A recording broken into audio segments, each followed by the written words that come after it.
Sekarang kita belajar beberapa hakikatnya. Apa sih hakikatnya orang mengalah itu? Ada beberapa, catatan saya mungkin ada 6, ada 7. Yang pertama, orang ngalah itu sebenarnya dia sedang bertarung mengalahkan egonya sendiri.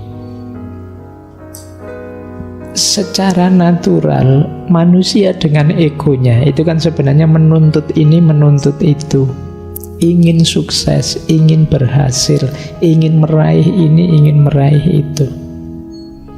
Yang sering merepotkan kita, yang sering menyusahkan kita dalam hidup itu kan kendali ego ini, tuntutan-tuntutan egois. Nah, mengalah mengajarkan kita untuk mengalahkan ego. Sebenarnya sih diri kita menuntut, ayo kamu maju saja, kalahkan semuanya. Kamu mampu kok, kamu bisa kok. Kan kita selalu diprovokasi seperti ini oleh para motivator-motivator. Ya kan, ayo kamu bisa, ayo kamu mampu. Kalau sekedar membujuk diri untuk melampiaskan keinginan egois itu mudah, karena memang sejak awal ada banyak tuntutan dari ego kita untuk mencapai ini, mencapai itu. Justru yang sulit itu menyapihnya. Apa menyapih itu?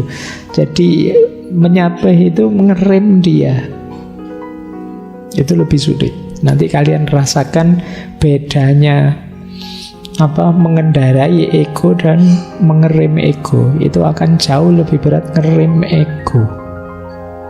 Banyak manusia itu lebih sulit ngerem egonya dibandingkan melampiaskan atau mengendarai egonya. Perjuanganmu untuk sukses itu mungkin berat, tapi akan lebih berat setelah kamu sukses mengendalikan dirimu. Itu yang disebut mengalahkan ego. Nah, tantangan untuk wani ngalah itu sebenarnya tantangan untuk mengalahkan ego. Kadang-kadang agak trik. Kamu ngalah, tapi ngalahmu juga karena alasan tuntutan egois. Ada pamrih egoisnya. Kenapa kok kamu ngalah saja? Tidak apa-apa, ini strategi biar dia seneng sama saya. Nah, ini ngalahnya belum murni, masih ada tuntutan-tuntutan egois. Kadang-kadang ada orang ngalah terus menyesal, ngapain saya tadi ngalah, akhirnya saya malah. Nah, itu berarti ngalahmu masih ada pamrihnya. Ini mengalah tapi masih belum bisa mengalahkan ego. Ngalah hanya jadi strategi tertentu untuk memanjakan ego. Ini juga belum positif. Hakikat ngalah yang sejati itu ngalah yang menaklukkan ego. Ego penting, karena kalau tidak ada ego, tidak ada keinginan hidup, tidak ada gairah, semangat meraih ini itu, hidup kita nanti dingin.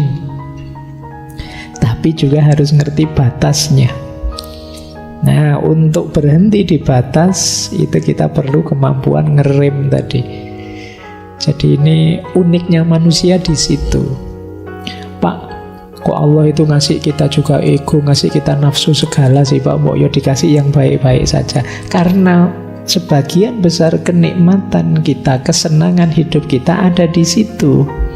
Dan Allah itu ingin kita senang, ingin kita bahagia. Tapi yo kita tetap harus tahu batas, karena kesenangan tadi bisa blunder pada akhirnya kalau kita tidak bisa mengendalikannya. Jadi kuncinya di situ. Makanya yo tidak usah protes, Allah memberi kita nafsu, memberi kita hasrat ini, hasrat itu. Itu Allah ingin kita gembira dengan itu, senang, bahagia. Cuma ya kita harus ngerti batasnya. Nah, kuncinya di rem tadi. Oke. Yo seperti mobil kan, kalau ngegas terus ya wassalam, kamu tidak akan bisa memanfaatkan secara maksimal mobil yang kamu miliki. Agar lengkap ya ada gasnya, ada remnya.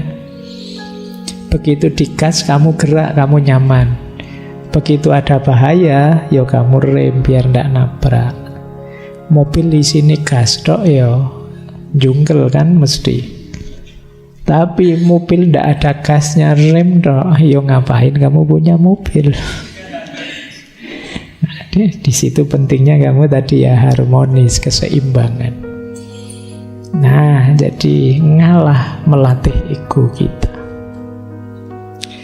Filosofi yang kedua, ngalah berhubungan dengan kekuatan kontrol diri.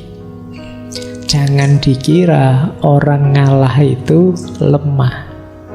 Orang ngalah itu kuat. Kenapa? Ndak sembarangan orang bisa ngalah. Mengalah tidak berarti kalah, tetapi mempersembahkan kemenangan kepada yang lain.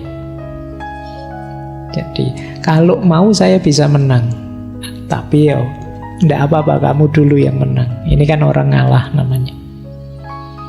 Jadi berarti apa? Dia kuat. Jadi ngalah tidak sama dengan kalah. Juga jangan jadi modus, wah ini kelihatannya saya mau kalah ini, tak pura-pura ngalah saja. Ya ndak. Kalau itu namanya bukan ngalah, ya tetap kalah itu namanya. Orang ngalah itu dia tahu dia bisa menang, tapi dia milih membahagiakan yang lain. Biar dia saja yang menang, itu ngalah. Dan ini berat karena ego tadi. Maka hakikatnya mengalah yang kedua, mengalah itu kekuatan. Jangan dikira ngalah itu kelemahan. Hanya orang yang batinnya kuat yang mampu mengalah. Kita cenderung harus kita yang unggul, karena kita yang lebih benar, kita yang lebih baik. Harus kita yang menang. Jangan sampai mereka yang menang, harus kita. Kan manusia itu cenderung begitu naturalnya. Tapi kalau ada orang, biarlah kemenangan ini aku persembahkan untuknya saja. Oh, ini orang kuat. Dan jangan dibayangkan akan ada di sekitar kita sebentar lagi. Sulit. Cuma boleh kalian pakai, saya bilang tadi ya, sebagai senjata dalam konteks-konteks tertentu hidupmu. Kadang-kadang kamu perlu ngalah. Kalau tidak kamu latih, kamu tidak bisa ngalah. Kalau tidak ada orang yang mau ngalah, hidup ini tidak berputar. Kenapa tidak berputar? Kalau semua orang ingin mengejar kenyamanan, keenaannya sendiri, kacau hidup ini. Misalnya orang tua kok tidak mau ngalah sama anaknya, habis anaknya. Misalnya bapaknya mau kerja, ini kerja saya yang capek lah, kok enak ngalah, mau dikasih ke anak-anak, istri tidak usah lah, tidak ada yang ngalah. Guru tidak mau ngalah sama muridnya, sama siswanya. Dosen tidak mau ngalah sama mahasiswanya. Sahabat tidak mau ngalah sama sahabatnya. Kalau tidak ada satu pun orang yang mau ngalah, ya selesai. Hidup ini kacau mesti. Tabrakan semua. Kalau semua hanya pakai logika, lah kok enak, lah kok nyaman. Kalau semua pakai logika, lah kok ini, selesai hidup kita. Sangat berat kita tanggung. Saya datang duluan kok, ya saya harus duduk paling depan dong. Dan jangan deket-deket, saya butuh tempat untuk saya sendiri 2 meter. Kalau kalian misalnya, itu tidak mau ngalah. Nah, jadi ayo menguasai diri kita, tunjukkan bahwa kita kuat. Jadi kita sanggup melepas sesuatu yang kita anggap berharga.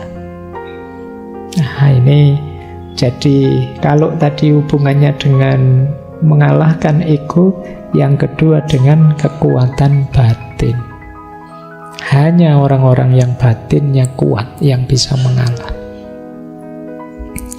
Yang ketiga, orang yang mengalah itu kemungkinan adalah orang yang sudah tidak tergoda lagi, tidak terikat lagi oleh hal-hal duniawi. Kalau kalian masih sangat terikat, mudah tergoda, sulit untuk ngalah. Masih mudah terjebak dengan godaan-godaan untuk menang, untuk unggul, untuk nomor satu. Makanya di situ ada peribahasa Jawa yang menurut saya menarik untuk hidup nyaman, tidak terlalu terikat dengan dunia. Sing wis lunga lalekno, sing durung teko entenono, sing wis ana syukurono. Oh, ini kalimatnya menarik ya, kayak kita kemarin waktu belajar self love itu, cuma ini dalam bahasa Jawa. Jadi sing wis lunga lalekno, yang sudah lewat ya lupakan saja, ngapain diingat-ingat terus memberati pikiran. Berarti kita terikat dengan hal itu. Yang belum datang ya kita tunggu. Tidak perlu cemas, tidak perlu khawatir, wong belum datang, ya kita tunggu saja. Ngapain kita gelisah, ngapain kita stres tentang sesuatu yang belum datang. Pak, nanti jodoh saya cocok enggak Pak ya? Jangan saya itu orangnya begini ya Pak, jodoh saya kayak gimana? Ngapain kamu sibuk mikir jodoh, wong masih nanti. Nanti ya dipikir nanti. Wah, nanti pasangan saya kayak gimana ya Pak? Lah, dipikir lagi. Sudah dibilangin jangan dipikir, wong itu masih nanti. Yang belum datang ya ditunggu. Kalau sudah datang baru kita baca, kita sesuaikan, kita beradaptasi dan lain sebagainya. Wong belum ada sosoknya, kamu sudah saya latihan beradaptasi Pak. Beradaptasi buat apa? Wong masih belum jelas. Ya ditunggu saja. Tidak perlu putus asa, tidak perlu stres. Nah, yang sudah ada ayo disyukuri. Apapun itu yang kita miliki sekarang. Nah, nanti yang sudah ada akan jadi masa lalu, ya sudah kita lupakan. Yang sekarang kita syukuri pada akhirnya akan lewat. Yang kita tunggu akan datang jadi masa sekarang. Nah, yang akan datang akan ada lagi. Ini hidup, bagian dari cokro manggilingan kalau dalam bahasa Jawa. Kita nikmati saja, tanpa perlu terikat, tanpa harus baper. Jadi biarkan berjalan sesuai sunatullahnya. Nah, ini ketidakterikatan duniawi. Orang yang sulit sekali mengalah itu biasanya punya banyak keterikatan. Iya sih Pak, mau saya kasih ke temen ini, tapi jangan-jangan nanti saya butuh, saya perlu. Saya kan juga harus punya prestasi juga Pak. Saya kan juga harus perlu ini, perlu itu. Jangankan yang prestasi, kadang barang apa-apa saja kan, ya kamu sudah saatnya dibuang, tidak kamu buang-buang. Jadi akhirnya kamar kos-kosanmu itu sekedar sendok saja dari warung.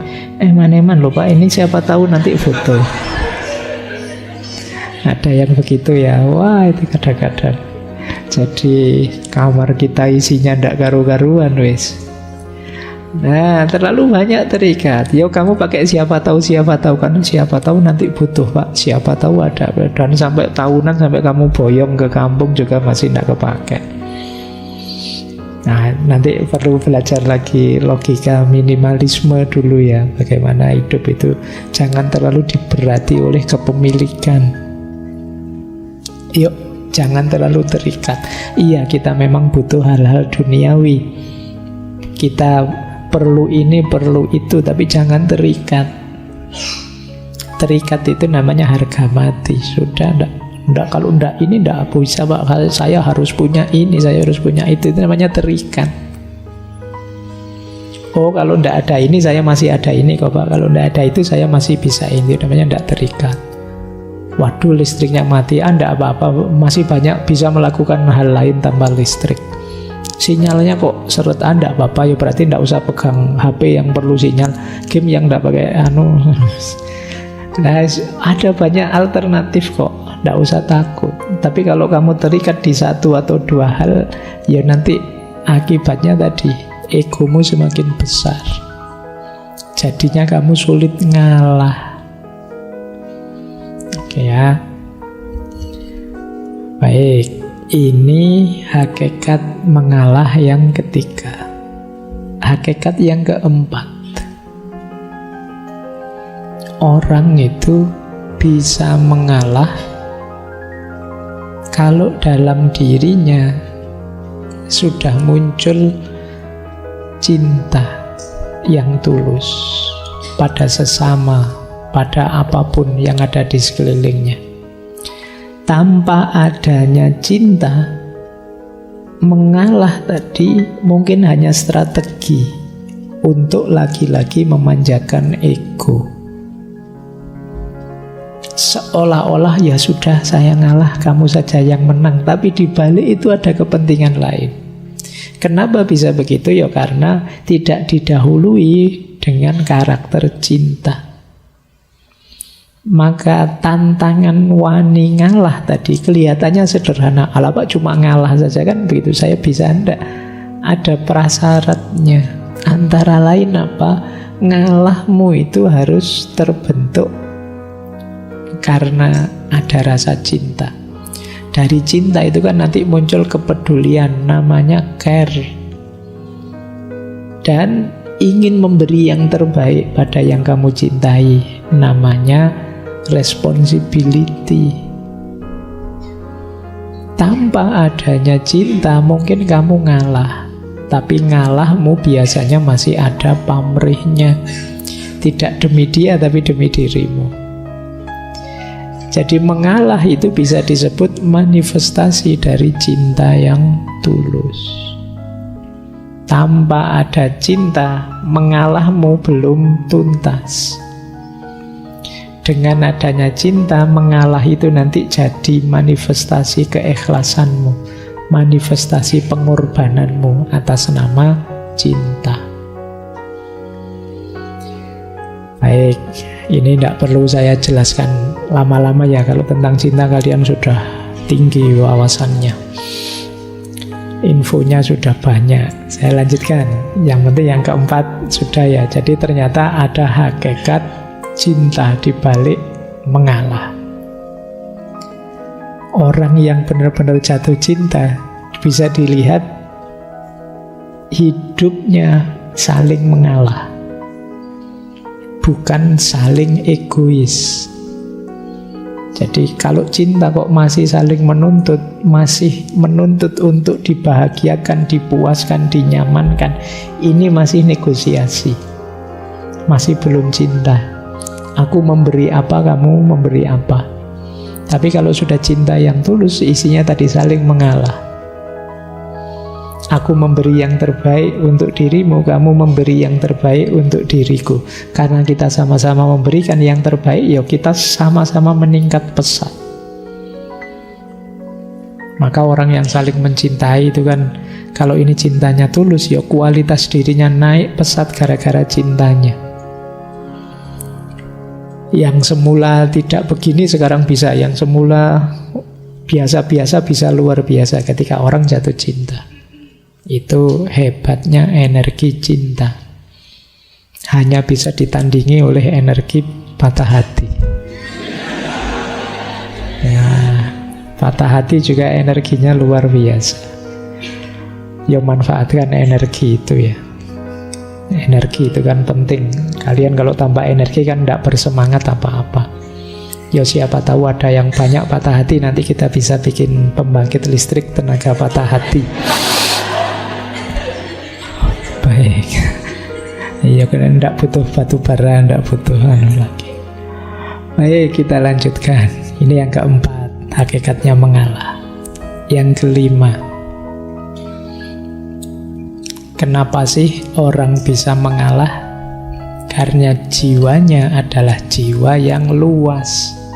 Hatinya hati yang pemaaf. Orang yang ngalah itu kan kuncinya 3. Dia mengutamakan yang lain, mendahulukan yang lain, dan memaafkan yang lain. Ini kan seorang pengalah.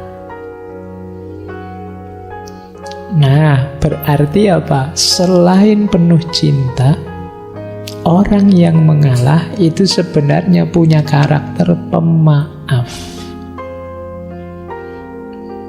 Hatinya luas. Dan memaafkan ini penting. Ada cerita mungkin ya teman-teman, pernah saya singgung beberapa kali kemarin waktu Maulid Nabi. Rasulullah itu kan pernah satu ketika ada tetangga beliau, orang Yahudi yang benci sekali sama beliau. Setiap kali Rasulullah berangkat sholat subuh pagi-pagi, selalu diludahi oleh orang ini. Wah, begitu lihat Rasulullah lewat, diludahi, cus pokoknya itu.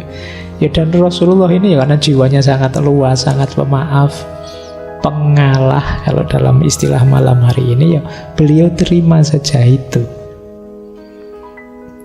Nah, pada akhirnya satu ketika setelah berhari-hari seperti ini terus, tiba-tiba satu pagi ketika Rasulullah berangkat ke masjid, tidak ada yang meludahi. Malah heran Rasulullah, loh ini mana ludahnya yang tiap hari datang. Akhirnya beliau tanya pada orang di situ, ini mana orang ini yang biasa meludahi saya? Oh, beliau Rasulullah sedang sakit, makanya tidak sempat meludah. Ya kalau sakit masih nyempet-nyempetin meludah, ya kebangetan.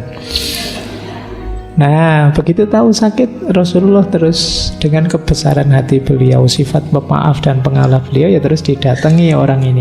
Dan orang ini betapa tersentuh hatinya, karena ternyata engkau yang orang tiap hari aku ludahi adalah orang pertama yang menjengukku waktu sakit. Ini kan luar biasa, jiwa pecinta, jiwa pemaaf, jiwa pengalah. Dengan contoh ini kalian boleh bilang mengalah ternyata memang bukan berarti kalah. Pada akhirnya kan tetap yang menang Rasulullah. Orang ini kan terus jadi masuk Islam. Nah, mungkin saja dengan mengalahmu ada banyak keberhasilan-keberhasilan, kesuksesan, buah dari mengalahmu yang lain. Nah, ini penting. Ya, memaafkan itu kan nilai yang mulia. Di situ saya tulis, memaafkan itu membahagiakan meskipun berat. Yang pertama apa? Dengan kita memaafkan itu mengurangi kegelisahan kita, mengurangi kegelapan hati kita. Orang yang tidak memaafkan itu kan orang yang dendam. Orang yang dendam itu ya orang yang gelisah, tidak nyaman. Jadi kalau bisa ya kamu buang saja beban itu. Ngapain diam-diam kamu membebani dirimu dengan dosanya orang lain kalau itu dosa. Jadi kurangi dengan cara memaafkan. Kurangi juga dengan cara mengalah tadi. Ya, dengan kita memaafkan kan nanti mengurangi rasa marah, mencegah perilaku tidak terkontrol. Kadang-kadang kan kita itu karena saya disakiti, saya harus balas menyakiti. Sana juga begitu, loh saya disakiti, balas-balasan tidak ada akhirnya nantinya. Hidup kita dan waktu kita habis sia-sia hanya untuk balas-balasan. Dan jangan lupa memaafkan juga menumbuhkan kebanggaan diri. Bisa memaafkan itu kan bangga kita. Ternyata aku ini lumayan dah, ya tidak mulia-mulia amat, tapi ya lumayan bisa memaafkan. Itu kan kebanggaan diri sudah. Jadi ya latihan memaafkan, ini bagian dari jiwa pengalah tadi. Lanjut. Nah, ini yang sering disebut orang. Mengalah itu jangan dikira lemah. Justru mengalah itu kadang-kadang strategis, visioner. Mungkin kalian ingat quotes yang atas itu dari Raden Mas Sosrokartono, ngeluruk tampo bolo, menang tampo ngasorake. Ngeluruk tampo bolo itu menyerbu tanpa pasukan, menang tanpa ngasorake. Kita mengalahkan tapi tidak menundukkan, merendahkan. Ini strategi untuk bisa begini antara lain apa? Mengalah. Begitu kita mengalah, kita melakukan kebaikan, mengalah tadi untuk seseorang, dia akan tersentuh hatinya, sehingga dia balas, ingin membahagiakan kita, ingin memberi kita sesuatu. Ya nama lain dia tunduk akhirnya pada kita. Itu kan kita semacam menyerbu dia tanpa pasukan. Pasukan kita ya kebaikan hati tadi. Antara lain mengalah. Jadi tidak usah putus asa dengan kebaikan, lakukan terus pada siapapun. Pada akhirnya orang yang kita beri kebaikan itu ya akan takluk pada kita, seperti orang yang diserbu pasukan, padahal itu tidak ada pasukannya apa-apa, hanya pasukan kebaikan. Itulah ngeluruk tanpa bolo. Manusia itu selama masih manusia, kalau dia diberi kebaikan terus, tidak mungkin tidak tersentuh hatinya. Sejahat apapun dia, ya kayak di film-film itu kan kadang penjahatnya ragu-ragu karena tokohnya sangat baik lakonnya. Itu nama lain dari ngeluruk tanpa bolo. Dan menang tanpa ngasorake, tidak membuat malu yang lain. Ya dengan jalan mengalah tadi. Dengan jalan kita mengalah, monggo sampean yang duluan, monggo sampean yang juara, yang berprestasi, monggo sampean. Nah ini membuat dia kan tidak rendah, tapi hakikatnya kita yang menang. Itulah menang tanpa ngasorake. Kalau kalian bisa seperti ini, hidup ini mungkin tetap kompetitif, tapi tidak saling merendahkan, tidak saling menjatuhkan. Disitulah rahasianya mengalah untuk menang.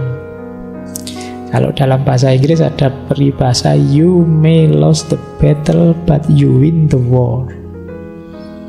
Atau you do not need to win every battle to win the war. Engkau mungkin kalah dalam battle. Battle itu ya pertemuan sekelompok pasukan, tapi tetap win the war. War itu ya peperangan secara keseluruhan. Jadi ya kayak misalnya ini medan perang, pertarungan satu orang lawan satu, pertarungan sekelompok lawan sekelompok, itu namanya battle. Tapi peperangan secara keseluruhan ini namanya war. Tidak apa-apa ada 1-2 kalah, tapi akhirnya kan menang di war-nya. Ya kayak kalian kalau main game-game apa itu loh, kan ada yang kadang ada kalahnya, kadang tidak apa-apa sih, dalam rangka menang secara keseluruhan. Persis kayak kalian kalau main catur, kadang-kadang tidak apa-apa wis, kudanya dikorbankan, bentengnya dikorbankan, prajuritnya dikorbankan, asalkan nanti kita menang. Itu lost the battle but win the war. Kalah battle-nya tapi menang war-nya. Nggak apa-apalah sekarang IP saya rendah jadi lulusnya biasa-biasa, kamu cum laude, di sisi ini saya kalah. Tapi dalam hidup yang sebenarnya nanti, wah saya sukses luar biasa jadi pengusaha konglomerat, kamu cuma pegawai saya misalnya. Nah itu lost the battle tapi win the war. Nah ini jadi kadang-kadang mengalah itu bisa dijadikan strategi. Di banyak kisah-kisah perang, ya nanti kalian bolehlah baca-baca strateginya Sun Tzu atau Three Kingdom dan lain sebagainya. Banyak strategi-strategi ini dipakai. Diumpankan ini biar kalah, kemudian di strategi yang di sini sengaja ngalah biar yang secara umum menang dan lain sebagainya. Itu namanya lost the battle tapi win the war. Ini penting, yo hidup juga harus taktis. Jangan nyeruduk terus, maju terus, gampang kalah. Ada strategi mundur sebentar, ada ngalahnya, tapi nanti kita memenangkan seluruh peperangan. Nah ini ada rahasia ini juga. dalam mengalah. Jadi visioner dan strategis, melihat jauh ke depan. Tidak apa-apa sekarang saya kalah, tapi ke depannya nanti saya sudah target ke sana. Dengan modal sekarang saya bisa menang. Nah, ini namanya lose the battle tapi win the war. Ini hakikat mengalah yang ke-6.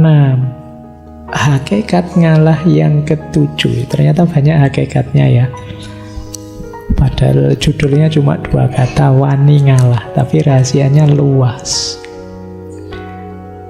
Mengalah itu bagian dari spiritualisasi kehidupan. Yang duniawi tadi kita ilahikan, kita spiritualkan.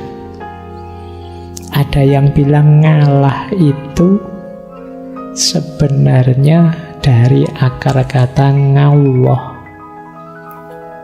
mengallah, mengilahi.